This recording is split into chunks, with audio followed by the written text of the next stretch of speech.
বিসমিল্লাহির রহমানির রহিম। সম্মানিত ভাই বোনেরা, আপনাদের সবাইকে শুভেচ্ছা জানাচ্ছি। আপনারা অনেকেই আমার কাছে কানাডা সম্পর্কে অনেক ইনফরমেশন জানতে চেয়েছেন। আপনারা জানেন যে আজকে ৫ মাস হলো আমি বাংলাদেশ থেকে কানাডাতে স্টাডি পারমিট নিয়ে এসেছি এবং আমার যারা সুপরিচিত আছেন, শুভাকাঙ্ক্ষী যারা আছেন এবং বিশেষ করে বিগত কয়েক মাসে অনেক স্টুডেন্ট যারা স্টাডি পারমিট নিয়ে কানাডাতে আসতে চাচ্ছেন, তারা আমাকে অনেকেই মেসেঞ্জারে নক করেছেন, হোয়াটসঅ্যাপে নক করেছেন। কিন্তু সময়ের ব্যস্ততার কারণে আমি আসলে যথাসময়ে ইনফরমেশনগুলো দিতে পারিনি। তো আজকে হঠাৎ করে মনে হলো যে অনেকেই তো নক করেছেন, তাহলে একটা কাজ করা যায় যে একটা ভিডিও রেকর্ডিং করে সেখানে যতটুকু সম্ভব সকল ইনফরমেশনগুলো রেকর্ড করে সকলের জন্য একটু আপলোড করা যায়। এই জন্যই আজকের এই প্রয়াস। তো আজকে কানাডাতে আমার অফ ডে, এই জন্য একটু সময় পেয়েছি এবং আমি চেষ্টা করব যতটুকু সম্ভব ইনফরমেশনগুলো দিয়ে আপনাদেরকে সহযোগিতা করার জন্য। কানাডাতে যারা বাংলাদেশ থেকে স্টাডি পারমিট নিয়ে আসতে চাচ্ছেন, বিশেষ করে যারা ফ্রেশ গ্র্যাজুয়েট অথবা যারা ইন্টারমিডিয়েট পাশ করেছেন এবং আন্ডারগ্রেডের জন্য কানাডাতে আসতে চাচ্ছেন, আমি বিশেষ করে আপনাদেরকে ওয়েলকাম করব।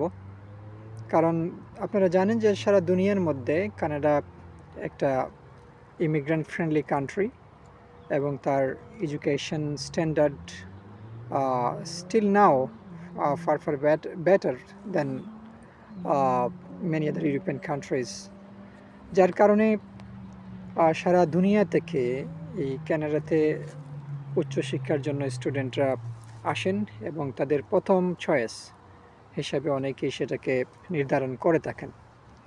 তো বাংলাদেশ থেকে আপনারা যারা আসতে চাচ্ছেন কানাডাতে, আপনাদের কি কর্তব্য ব্যাকএন্ড অর্থাৎ ব্যাকএন্ড কান্ট্রি আপনাদের কী কাজ করা দরকার এবং আপনি যখন আপনার বেসিক কাজগুলো সমাপ্ত করার পরে আপনার কী করণীয় সে সম্পর্কে সম্যক একটা ধারণা দেওয়ার চেষ্টা করছি। আন্ডারগ্রেডে যারা আসতে চাচ্ছেন, প্রথম কাজ হচ্ছে স্টুডেন্ট হিসাবে আইএলটিএস পরীক্ষায় অংশগ্রহণ করা এবং সেখানে খুব ভালো একটা স্কোর না হলেও অ্যাটলিস্ট 6.5 একটা গ্লোবাল ব্যান্ড দরকার হয়।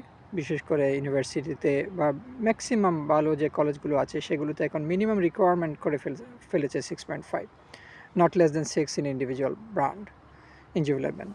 তো এটা খেয়াল রাখবেন যে আপনাদের প্রথম কর্তব্য হচ্ছে যে ভালো একটা আইএলটিএস স্কোর করা।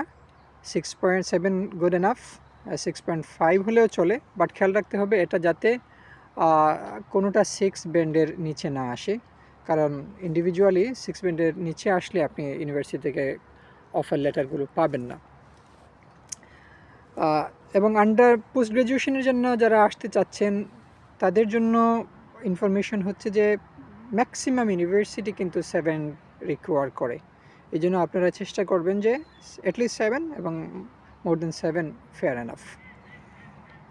কানাডাতে আসার জন্য যে ইনফরমেশনগুলো কানাডা থেকে আপনাদের পাওয়া দরকার বলে আমি মনে করি, প্রথম কথা হচ্ছে যে আপনি যে সাবজেক্টে লেখাপড়া করতে আসছেন এই সাবজেক্টে কানাডার এমপ্লয়মেন্ট স্ট্যাটাসটা কেমন, এখানে এমপ্লয়মেন্ট অপরচুনিটি কেমন সেটা দেখতে হবে। আন্ডারগ্রেডের জন্য যারা আসছেন আপনাদের জন্য সেম কনসিডারেশন মাথায় রাখতে হবে যে হ্যাঁ, এটা ঠিক যে কানাডাতে উচ্চশিক্ষার্থী অনেকেই আসেন, এর মধ্যে 0.5% ম্যাক্সিমাম 0.5% তারা হয়তো শুধুমাত্র কানাডার এডুকেশনে এক্সিলেন্সি অর্জন করার জন্য আসেন, অথবা অনেকে আবার ব্যাক করে যান, সেখানে লেখাপড়া শেষ করে গিয়ে বাংলাদেশের বিভিন্ন ইউনিভার্সিটিতে বা মাল্টিন্যাশনাল কোম্পানি যেগুলো আছে সেগুলোতে জয়েন করেন। কিন্তু 95 স্টুডেন্ট যারা এখানে স্টাডি পারমিট নিয়ে আসেন তাদের মূল টার্গেট হচ্ছে যে কানাডার লাইফস্টাইলে সেটেল হওয়া এবং কানাডাতে সেটেল হওয়া। এবং এটা যদি আপনাদের ইন্টেনশন হয়ে থাকে, আমি বলছি না সবার ইন্টেনশন, 5% হয়তো ডিফারেন্ট আছেন, বাট 95%-এর ইন্টেনশন হচ্ছে যে কানাডায় লেখাপড়া করে কানাডায় কীভাবে সেটেল হওয়া যায়, এই ধরনের একটা প্রাইমারি টার্গেট সবারই থাকে। তো এটা যাদের টার্গেট, আপনাদের উদ্দেশ্যে বলবো যে আপনারা কানাডাতে আসার আগে বাংলাদেশে যে সাবজেক্টই আপনি পড়েন না কেন, কানাডাতে আপনি যে সাবজেক্টে পড়তে আসবেন বলে আপনি মনস্থির করেছেন, সেই সাবজেক্টের এমপ্লয়মেন্ট স্ট্যাটাসটা কেমন সেটা আপনি আগে ইনফরমেশন গ্যাদার করতে হবে। এবং সেটা থেকে আপনি গ্র্যাজুয়েশন কমপ্লিট করার পরে অথবা পোস্ট গ্র্যাজুয়েশন করার পরে আপনি সেখানে আপনার জব অপরচুনিটি কেমন, ভ্যাকেন্সি কেমন, সেই ধরনের ইনফরমেশন আপনার জরুরি হয়ে পড়বে। তো আমার সাজেশন হচ্ছে, আপনারা যারা কানাডাতে উচ্চশিক্ষার্থে আসতে চাচ্ছেন এবং যাদের দ্বিতীয় টার্গেট হচ্ছে যে কানাডায় সেটেল হওয়া ইমিগ্রান্ট হিসাবে, আপনাদের জন্য আমি বলবো যে আপনারা এমন একটি সাবজেক্ট চুজ করবেন, লাইক এখানে বিশেষ করে হেলথ সেক্টরে, বিশেষ করে যারা নার্সিং ডিপ্লোমা আসতে চাচ্ছেন, আপনাদের জন্য খুব ভালো প্রসপেক্ট আছে। আপনি ইভেন ডিপ্লোমা কোর্স শেষ করার আগেই দেখবেন যে আপনার জন্য জব হাতছানি দিচ্ছে।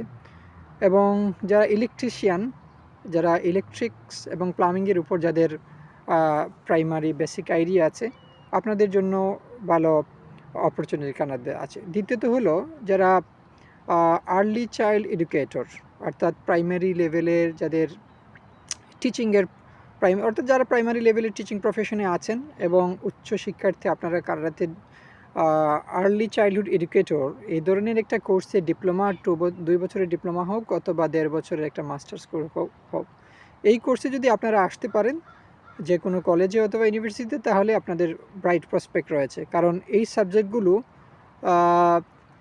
থেকে আপনি লেখাপড়া শেষ করার পরে আপনি জবে যাবেন এবং জবের অনেক ওয়াইড স্প্রেড অপরচুনিটি রয়েছে।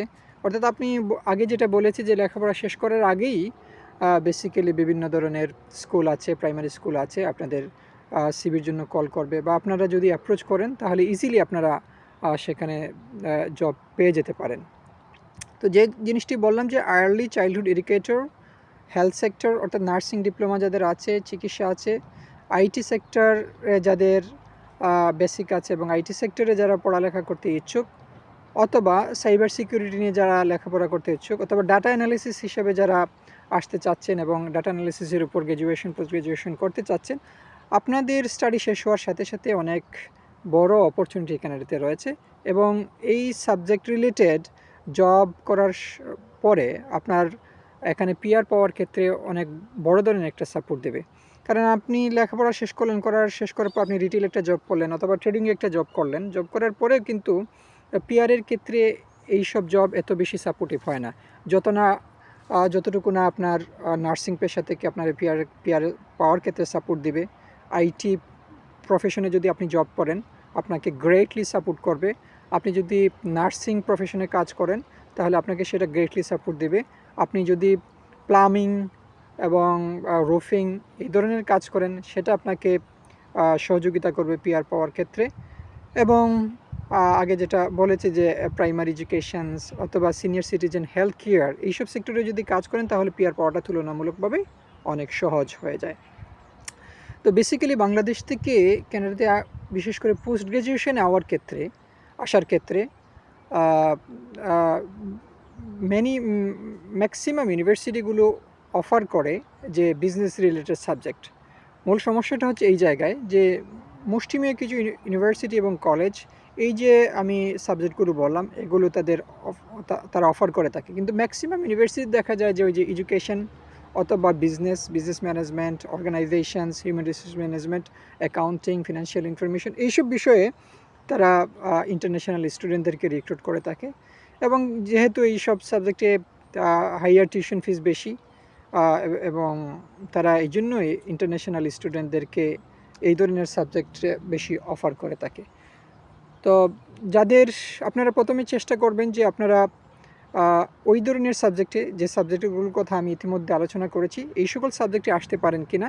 এবং একান্ত যদি এইসব সাবজেক্টে অফার না পান, সেক্ষেত্রে আপনারা বিজনেস রিলেটেড কোনো সাবজেক্ট অথবা আদার এডুকেশন রিলেটেড কোনো সাবজেক্ট সেগুলোতে অথবা জেনারেল কোনো সাবজেক্টে আসতে পারেন। তো কানাডাতে আসার জন্য আমি আগেই বলেছি যে আইএলসে খুব ভালো একটা স্কোর করতে হবে, এবং আইএলস স্কোর করার পরে দ্বিতীয় পর্যায়ে হয় যে আপনার ডকুমেন্টেশনটা আপনি কীভাবে তৈরি করবেন। তো ডকুমেন্টেশনটা খুব গুরুত্বপূর্ণ একটা বিষয়। বিশেষ করে বাংলাদেশে অনেক ফ্রড ফর্জারি ইদানিং হচ্ছে, অনেক এজেন্সি আছে যারা আসলে ওই তাদের প্রফেশনটাকে ভালোভাবে না বুঝে জাস্ট হজবরলভাবে বিভিন্ন ধরনের অনেক স্টুডেন্ট ভালো আইএলস থাকা সত্ত্বে আছে, তার একাডেমিক ভালো রেজাল্ট আছে, তারপরে দেখা যায় যে হজবরলভাবে একটা ফাইল তৈরি করে তারা সেটা সাবমিট করে দেন এবং রিজেকশান আলটিমেটলি যেটা হয় যে রিজেকশান হয়। তো এই জন্য আপনি আপনার ফাইল নিজেই প্রসেস করতে পারেন, কারণ আইআরসিসিতে সব ধরনের ইনফরমেশন দেওয়া আছে। আপনি একটা ফাইল কিভাবে সাবমিট করবেন, ফাইল সাবমিশনের আগে আপনাকে একটা চেকলিস্ট দিয়ে দিবে তারা অটোমেটিক্যালি, সেই চেকলিস্ট অনুযায়ী আপনি আপনার ডকুমেন্টেশনগুলো তৈরি করবেন। তো ডকুমেন্টেশন তৈরির ক্ষেত্রে যে জিনিসটি সবথেকে গুরুত্বপূর্ণ, অর্থাৎ ম্যাক্সিমাম ক্ষেত্রে এটা স্টুডেন্ট ভিসা হোক অথবা ভিজিট ভিসা হোক রিজেকশন হয়, সেটা হচ্ছে যে প্রুফ অফ ফান্ডের আমরা অনেক ধরনের ইনএফিসিয়েন্সি দেখাই, যে প্রুফ অফ ফান্ডটি যথাযথভাবে উপস্থাপন না করার কারণে দেখা যায় যে ফাইলটা রিজেকশন হয়ে যাচ্ছে। অলদো তার আইএলটিএস স্কোর ভালো আছে, তার একাডেমিক স্কোর ভালো আছে, এগুলো থাকা সত্ত্বেও খুব দুঃখজনকভাবে ফাইলটা রিজেকশন হয়। এই জন্য আপনি আপনার ফিনান্সিয়াল স্টেটমেন্টের ব্যাকআপে আপনার ডকুমেন্টেশন অর্থাৎ সোর্স অফ ফান্ডটা ভালোভাবে এস্টাবলিশ করবেন, আপনার কান্ট্রিটাই ভালোভাবে এস্টাবলিশ করতে হবে। এবং এই দুটো জিনিসই বেসিক্যালি মুখ্য বিষয়, যে আপনার পারপাস অফ এখানে যে কানাডাতে আসতে চাচ্ছেন আপনার পারপাসটা কী, এবং এই যে কানাডাতে আসতে চাচ্ছেন এটা এক্সপেন্সিভ একটা এডুকেশন, সেই এডুকেশন এক্সপেন্সেস বেয়ার করার ক্যাপাসিটি আপনার আছে কিনা তারা সেটা দেখতে চায়, এবং সেই ফিনান্সিয়াল ক্যাপাসিটি আপনার যদি থাকে তাহলে সেটার সোর্স অফ ফান্ডটা কী এবং এই সোর্স অফ ফান্ডটা অথেন্টিক কিনা।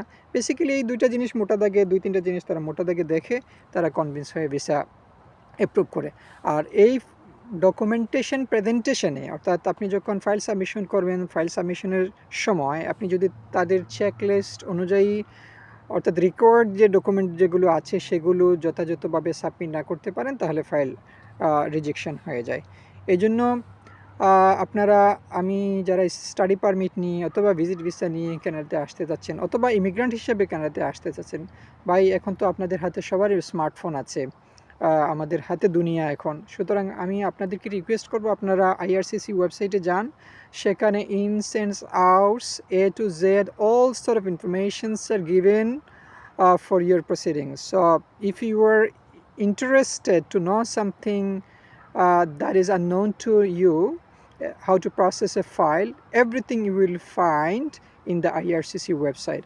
And they have helpline also. If you have any inquiry, you can contact with them. They will definitely provide you the information that you are looking for.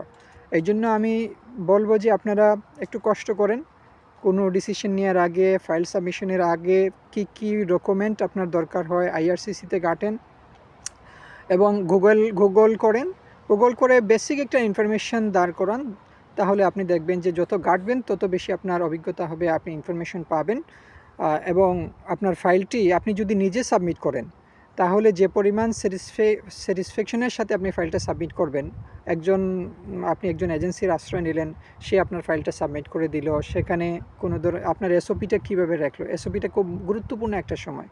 এই SOP একজন visa officer যখন আপনার ফাইলটা open করে প্রথমেই তার চেকলিস্টের কাজ হচ্ছে যে এসওপিটা পড়ে যদি সে কনভিন্স হয় সেক্ষেত্রে তখন সে আপনার এলিজিবিলিটি ক্রাইটেরিয়ার মধ্যে আপনার প্রুফ অফ ফান্ডটা দেখে, আপনার কান্ট্রিটা এটা দেখে, আপনার ফিনান্সিয়াল ক্যাপাসিটি কতটুকু আছে সেটা দেখে, তারপরে সে ডিসিশন নিয়ে নেয়। এই জন্য এসওপি এবং আপনার বিশেষ করে ফিনান্সিয়াল ডকুমেন্টেশন অ্যারেঞ্জমেন্ট করা এবং সেগুলোকে যথাযথভাবে সিস্টেমে সাবমিট করা খুবই গুরুত্বপূর্ণ বিষয়। তো আজকে এই পর্যন্ত আপনাদেরকে ইনফরমেশনগুলো আমি দিলাম। ভবিষ্যতে ইনশাল্লাহ আরও ছোটো করে কয়েকটা ভিডিও তৈরি করে আপনাদেরকে আরও কিছু ইনফরমেশন, অর্থাৎ ডকুমেন্টেশন আপনি কিভাবে তৈরি করবেন এবং ডকুমেন্টেশনের কন্টেন্টটা কীভাবে তৈরি করবেন এবং ফাইল সাবমিশনের সময় কোন কোন ডকুমেন্ট আপনি, তাদের এখানে অপশন আছে, কয়েকটা অপশন দিয়ে দেয়, পাসপোর্ট অপশন আছে, প্রুফ অফ ফান্ডের অপশন আছে, মেডিকেল অপশন আছে, কোন অপশনে আপনি কিভাবে ফাইলটি সাবমিট করবেন আমি বিস্তারিত আপনাদেরকে বলবো পরের ভিডিওতে। আজকে এ পর্যন্ত, আপনারা সবাই ভালো থাকেন। আল্লাহ হাফিজ, আসসালামু আলাইকুম।